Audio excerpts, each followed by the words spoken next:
Thundurus and welcome to PMC Week 9. Yeah, 10-week total. This is the second to last week. Week 9 of the PMC. We are up against Mastodon, coach of the Mastodon Gastrodons. We, of course, are currently 7-1, having a nice winning streak going on. We are already confirmed for playoffs. There's nothing that can happen that doesn't make us go into playoffs. It's only going around. Are we being like, which place do we take in the playoff race? Are we going first seed, second, third, fourth? One of them we are guaranteed to get. But of course, we're going to take the first seed. We want to keep our winning streak going till the end. For that, of course, we have to win versus our buddy Mastodon right here. He is actually, I don't say buddy here very lightly. He actually helped me out a lot in this league so far, so definitely check him out. His links are in the description. He was there a lot of times. Actually, he was there all the time since he's coaching the league. And all the coaches are always in the description. So, yeah, there we go. So, now, going from the usual shoutouts, of course, go to Arapthos for joining this team for me. And next up, MetagrossManZ for recording this match for me. Their links are in the description as well. Once again, both coaches. So, yeah, I mean, check them out. You know the deal. I already mentioned these guys a lot, but now going into the team preview, actually, and the actual match, what's going on right here. I, of course, uploaded a team builder 2 days ago, actually, link to that in the description, but for all which didn't watch that or don't want to watch that, very short overview of my team. We got an Assault Vested Mixed Nidoqueen, we got a Physically Defensive Bulk Up Phantombass Mew, we got a Rock Polish Air Balloon Cobalion, then we got a Special Defensive Yachiberry Lurantis, Soft Sand Dugtrio, and last one is a kind of mixed defensive, mainly physically defensive Miltank with Sapsifer. Looking at the opponent's team, we brought the Mega Steelix, the Kyurem Black, the Manaphy, the Shaman, the Florges, and the Blaziken. So one big surprise, or one rather big surprise, is that there's no Thundurus. That's what mainly my Assault is. The Nidoqueen was so it's mainly there for the Thundurus. Now it's like only there for Florges, but I expect Florges to be more defensive one, so it's not that important. And the biggest threat, not just looking at prep-wise, is of course the Blaziken. I definitely expect the Thundurus or the Blaziken. Right now, the best thing I have for Blaziken is my Mew, which is not to hit Yo by any move he has. Barring that he's banned, of course, but the problem is my Mew doesn't have Psychic Stab, it only has Brain Punch, so I can't really like just kill it outright. I can't do chip damage to it, but I can't kill it outright, so that's gonna be a problematic one to face. But other than that, the Mega Steelix is expecting to be like bulky for sure. It could be more of a tank variant with a bit more attacking investment, but it's definitely gonna be bulky. Just gonna show you this Mega Steelix. Then the Kyurem Black. I'm hoping to be very offensive because I do have frustration on my cow, on my Miltank, so I can break stabs of offensive Kyurem. Body Slam wouldn't be able to do that, and besides because wouldn't either, which I have. If he's too bulky, I potentially can't break the sub of his, which would be annoying. Then the Manaphy, probably just Tail Glow. It's one of the Z mons he has. It's actually the only Z mon he brought. He didn't brought Archeops, so probably Z Manaphy. Shaman. Probably, I don't know defensive or offensive. We'll have to scout for that. Both are viable versus my team, so honestly not too sure what Shaman is. Like, you know what Shaman's moveset is going to be, but he could be like Leech Seed, he could be Tailwind, he could be Substitute, or just 4 attacks like Seed Flare, Javelin Beam, of course, stuff like that, Hidden Power. Florges, most likely being physically defensive Florges, that's what I'm expecting. And then Blaziken, most likely Scarf, even though I don't like Blaziken being a Scarf, it's most likely Scarf. That means I have nothing on my team which outspeeds it, and that's gonna be problematic to deal with because my deck tree set is not Scarf, like I said, Soft Sand, so I could Revenge Kill it if he's locked into a very weak move, but both High Jump Kick and Flare Blitz will outcome my Dugtrio, and I don't have a Sash, so that's annoying. But yeah, that's be all. Looking at his team now, nothing like take on my Nidoqueen. Nidoqueen is built both Assault Vest, very bulky Assault Vest, and was built to take on the Thundurus, even at +2 he'll Life Orb. So I take it from the Mega Steelix, I 2-hit KO the Earth Power, I take an Ice Beam from Kyurem Black, and I can go for a hit on that. I take hits from Manaphy, I can go for chip damage on that right away. I take hits from the Shaman, I take hits from the Blaziken, I take hits from the Florges for days. Nidoqueen is just a great league overall. It's decently offensive and very bulky, so even the super effective hits he has potentially on his team aren't doing too much damage because all of them are special, like either Ice Beam or Kyurem, Water Move on Manaphy, Earth Power on the Shaman, Psychic on the Florges, and then I guess you get Earthquake on both the Blaziken and Mega Steelix, but both of them won't KO me, and I do 2-hit KO them or all-KO them with Earth Power, so that's why Nidoqueen is just a great lead overall. He doesn't have Thundurus, so I don't need to worry too much about the health on Nidoqueen, because even with only like a third of the health, it still takes on Florges, so that's not a big problem. So yeah, we will lead with Nidoqueen. Let's see what he sends out. He sends out Hi Last Fans. So yeah, hi to you guys. He sends out the Mega Steelix. That's of course great, because I can just fire off a safe Earth Power right here. not having to worry about anything. He most likely is going for rocks or switching out. And since he didn't have any ground immunity on his team, actually, I can just free fire it off. The only resistance he has is the Shaman, which doesn't like taking the poison move and the recording legs, and that's already annoying. But either way, he does go to stay hydrated, and I'm a very big fan of that, because that turns out to be the Manaphy. And getting the damage to that is very nice, because then that guarantees to leave some to kill this Manaphy after his Earth Power damage, which is great, because otherwise Leaf Storm from Raditz wouldn't be able to do that. But that does close to nothing. That does so little. I have 116 special attack investment. That's Earth Power, boosted Earth Power, and they did like 50%, 20%, not 20. That's less than 20%, and that tells me right away. Okay, that is not a Spadef Manaphy. That's not an offensive Manaphy. That's an Assault Desert Manaphy. And if an Assault Desert Manaphy and it has to have 4 attacks, we all know it's gonna have U-turn. So I'm actually going to predict him right here to go for the U-turn. Even if he goes for the water move, I can take that. A water move from a max special attack, Assault Vested Manaphy, does like max 40%. So I'm free to just fire off a Poison Jab right here. Since he is Assault Vested, Poison Jab will of course do more to that. So just fire off a Poison Jab right here. And what do you know, he actually does go for the U-turn. And now it's a bit troublesome for him to switch in. I was worried he would switch into Steelix right here, because if you can say something with Manaphy, he's most likely going for Thunderbolt, so he could switch into Steelix, which would be a multi-poison jab as well. But he actually does go to TBG Ash, which turns out to be his Florges, which is great, because that thing won't be able to take 2 poison jabs. If he's offensive, he's even awkward from this. And like I see right here, oh goddammit, this recording. Already annoying. He is defensive, but he is 2-hit KO'd by his poison jab, so I can just fire off a second one. He doesn't is leftovers. I was a bit worried about Scarf, but even with Scarf, Psychic won't do much to me. And yeah, and we do get rid of Florges right away. Nidoqueen already putting in the work. Getting chip damage on the Manaphy and killing the Florges. He now does go back into Manaphy. And I just want to scout how much Poison Jab does versus this thing, so I can get some chip damage on that. He does just go for his Surf. And like I already mentioned, I'm very good at Assault Death, so that's not doing too much damage. And I can see it actually does very little. That's like 30%. And I can just go for Poison Jab on him. But after this Poison damage and from the Surf damage, I actually know that he's not max special attack investment, and he's max HP most likely with this Poison Jab damage. So I'm going to switch out, of course, into my Lurantis, which is my check to this. Leaf Storm sadly won't kill him, but since he's not Tail Glow, I'm not worried about this thing. Even with Ice Beam, even without the Archie Berry, Ice Beam won't 2-hit KO me. So Lurantis is always free switch, and I'm very happy to see that the Manaphy is not a Z variant or a setup variant. I just fire off a Leaf Storm right here. Of course, he can just go for U-turn, which will do a decent amount of damage since I'm not physically defensive. And now I can get some good damage on something with this Leaf Storm. If I get to +2, I can get some more damage on something. He does go into Uber Eats, actually, which doesn't saw yet, is the Blaziken, and we can get some decent damage on that, barring the part that he missed. Of course, that wouldn't do too much. We aren't boosted yet, and he resists that. But, I mean, chip damage, and yeah, we sadly missed that. But of course, I do switch out right here. Can just go into Mew, still at full health. This is my main check to this Blaziken right now, even though it's not the greatest check since I don't have Psychic move. But, like you can see right here, he does just decide to go straight for the Flare Blitz, and from that damage, I can tell that he is not boosting item, but he's adamant, and that is of course annoying. I do get a little chip damage on myself right here, and I do just go straight for a Bulk Up, because after Bulk Up I can take a second Flare Blitz, and then I can just roost up on him, and I'm guaranteed faster than him, barring his Scarf. That phase well, he decides to switch up into his Shaman, and right now it's time to scout. Like, I will do some scouting with this Shaman, because like I said, I have no idea if this is a more defensive Shaman or more offensive Shaman. And to scout that, I decide right here, actually just go straight for the Drain Punch to find out what, like, how much does he take, how much will he take from his attacks, and all this stuff. Am I faster than him? Am I not faster than him? I have enough speed for a max speed Blaziken, so you need to be very speedy on the Shaman to a speedy, which would incline him to be more offensive.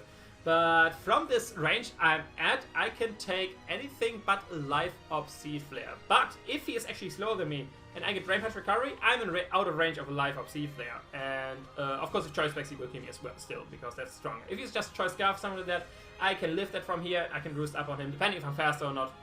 I mean, if he's Scarf, I'm of course not faster than him. But either way, I just pick Drain Punch because, like I said in Team Preview, I don't really have a good idea what the Shaman is about. And this is a great chance to scout out because Mew is bulky. Mew actually turns out to be faster than him. That makes me hopeful that he's a more defensive variant. And that makes me hopeful that I can actually set up on him and then do the Phantombass shenanigans into my Cobalt. And he does go Seed Flare. We are guaranteed to lift that from the range at. We just go Seed Flare and actually does kill us with a crit. Will we see Life Orb? Does it matter? Is he Choice Specs? He actually is Life Orb, so that did matter a little bit. And that, of course, wrecks our whole plans of the bulk of shenanigans with Mew. Of course, I do just switch out into my Alcor right here, which has Zip Zapper. And in retrospect, I should have done that from the start, just switching out into my Miltank. Being Zap, Zipper, and Spadef, I take anything from Shaman, even if he's a Life Orb variant, like you can see right here. I don't have to worry about anything, but yeah, I was too eager to... I didn't want to pass on a chance to bulk up on him, because Shaman is a great mon to switch my Cobalt into as well. Since I have the Air Balloon, he can't go for Earth Power versus me, and I can just get to a lot of plus with Bull Cups, then switch into Cobalion, Phantombass on the Cobalion, get a Rock Punch, I would sweep his team. I got a bit too eager for my fancy plan, and that's why I kind of sacked my Mew right there. Like I said, the crit did matter sadly, but I was willing to risk that, and it did bite me. But could have just gone safely into Miltank, which is always a free switch, and I could have gotten out Rock or something like that, kept my Mew at a decent amount of health for the Blaziken, because Blaziken is now a huge threat. That as well, since Mew is gone, not only did my Bulk plan not work, the Blaziken is a huge threat to my team as well. So yeah, that definitely did not go well, and yeah, now I'll go in. I don't have to worry about anything from the Shaman. I can just go straight for the Stealth Rock. And he decides to go into his Mega Steelix, back out, of course, most predictable Body Slam, or just Rocks, and we change Rocks right here. I decide, since this is the only rock I actually brought, he's definitely going for Rocks right here. Usually, Meta can't hurt him too much, so I just go with Seismic Toss, which is either 3 KO or 4 KO, depending on his investment. And yeah, if he doesn't have Toxic, I beat him 1v1, since I can just Milk Drink up the damage he does with his Earthquake slash Heavy Slash. So just go straight for the Seismic Toss. That's looking like a 4 KO sadly, and does just go for Rock, so that is nice as well. But since the Florges is down, every damage on Steelix stays on Steelix, barring his rest. And yeah, so just a second Seismic Toss scouting if he does have the Toxic, or if we can just 1v1 this thing. Don't really have anything I want to switch into that. Like, I could scout, go to Cobalion, scout for a Toxic, but if he goes for Earthquake, I'm wrecked. So, oh wait, I have Air Balloon, but I don't want my Air Balloon broken because that's still nice for the Cure. But anyway, he does go for Heavy Slam, so that tells me he probably doesn't have Toxic. I just go for second Seismic Toss, even if crit Heavy Slam doesn't kill me from here. After that, I can start Milk Drinking me back up, and then kill the Seismic Toss right here. The Steelix is in range of basically everything, so that is great. So I can just use the chance to Milk Drink Repeal the up right here. Because Indy switches out, this makes Steelix is dying to everything, and if he has rest, now's the time to reveal it, and we will see basically if we will have to keep Seismic Tossing him repeatedly, or if the Steelix will be going down soon. He turns out to not have rest, just go straight for the Heavy Slam.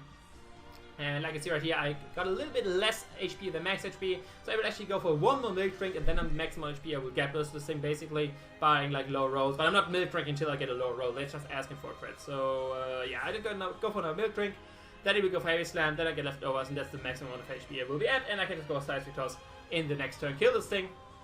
I still have a decent HP Miltank, which is great for stuff like the Shaman and the Kyurem Black.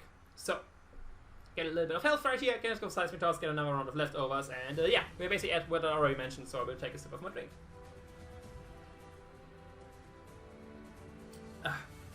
This is down. That is great.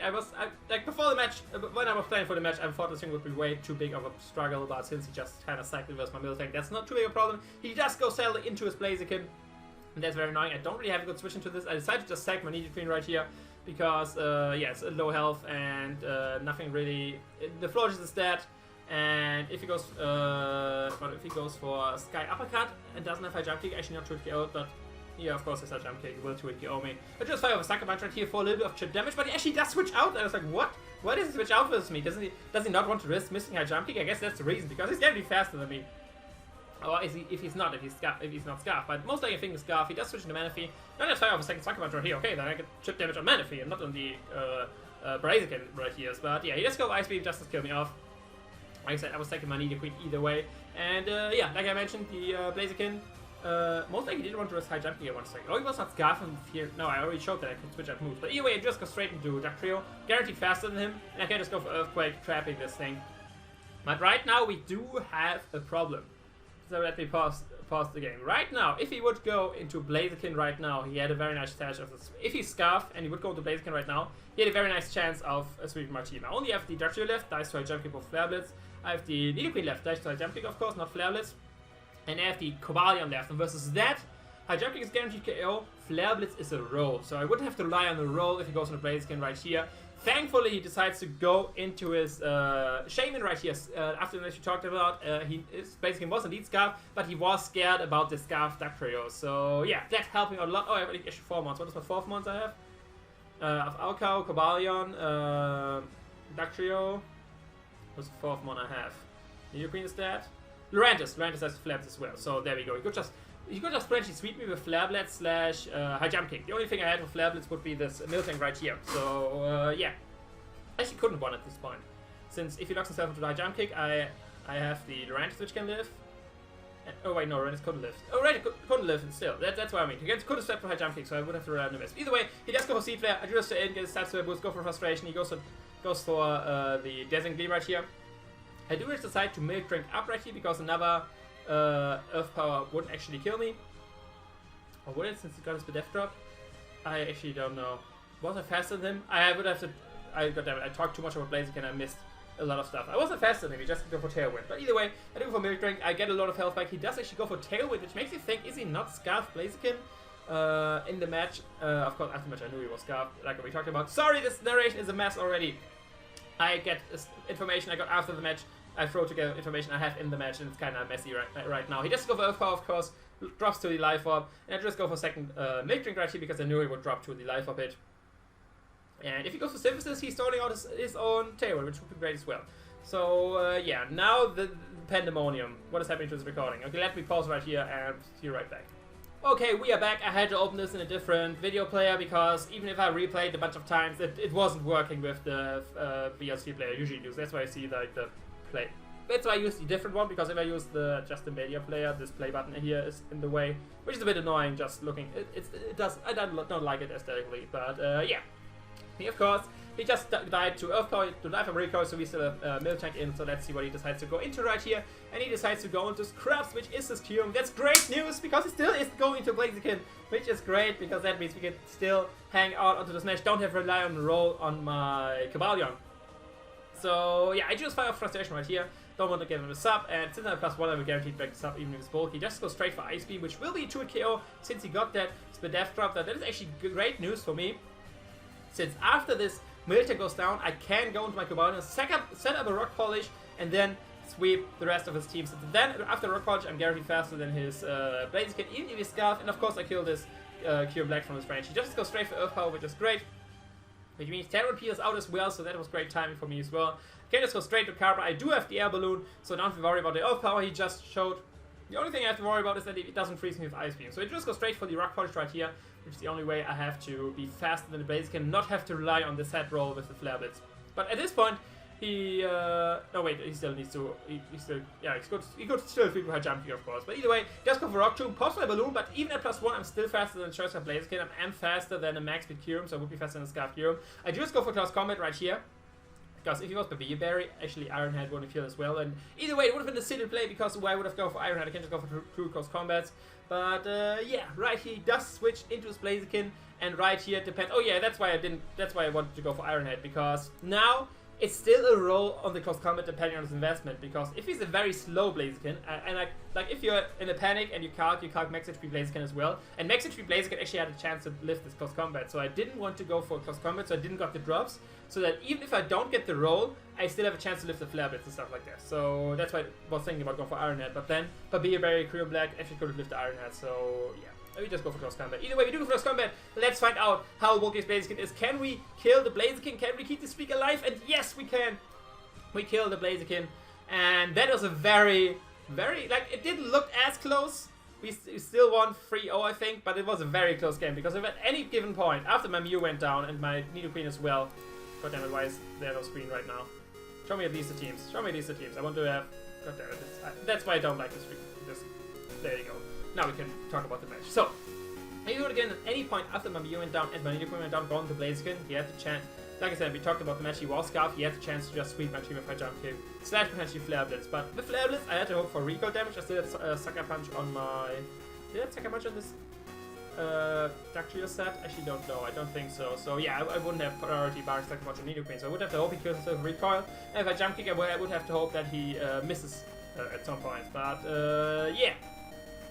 Like I said, very close game overall, closer than it had to be. I did not play well around the Blaziken. I needed to risk the Mew needlessly versus the Shaman. That was a misplay for sure. And then hard switch. Second Nidoqueen was a misplay as well. Didn't talk about that in the match, but it was a big misplay. If I would have just kept the Nidoqueen alive, then he couldn't have swept me with high jump kick, which would have been great news. But Nidoqueen at this range, like we saw, he could have taken high jump kick. And having that in the back would have always been a great deterrent for him to click high jump kick with his Blaziken. I could have stacked up some recoil on him and then potentially kill him with Sucker Punch or Nidoqueen or something like that. Or if he goes for Flare Blitz, my Miltank could have still taken the hit and stuff like that. So yeah, I did not play well in Blaziken at all. I'm not proud of that at all. Thankfully, just the thought of me being Scarfed Dactrio did scare him. That he didn't brought it out versus me, and yeah, we still managed to win this game, but definitely not as clean of a win as I would have liked, because I did make some misplays which gave me a really real chance to lose this game. So yeah, still GG of course to Mastodon. Like I said, his links are in the description. Let me know who the MVP was. I want to say MVP of this game, Cobalion kind of just took Rock Polish in one. Nidoqueen did well, just in the beginning was of course MVP. Then Tank dealt with the Steelix and the Shaman. I actually don't know. This time it's your choice. Who was the MVP? I think the three main ones, of course, Dactrio kind of because Bluff the Scarf, but the three main ones, of course, Cobalion, Nidoqueen, and Tank. These are the three choices I give you right here. Let me know who you thought the MVP was, because I'm actually not sure who would give the title to in this game. But yeah, that's all from me. I hope you enjoy. We're keeping the streak alive. And yeah, roll out to the cup, full throttle. You know the motto. And I'll see you another time. Ciao.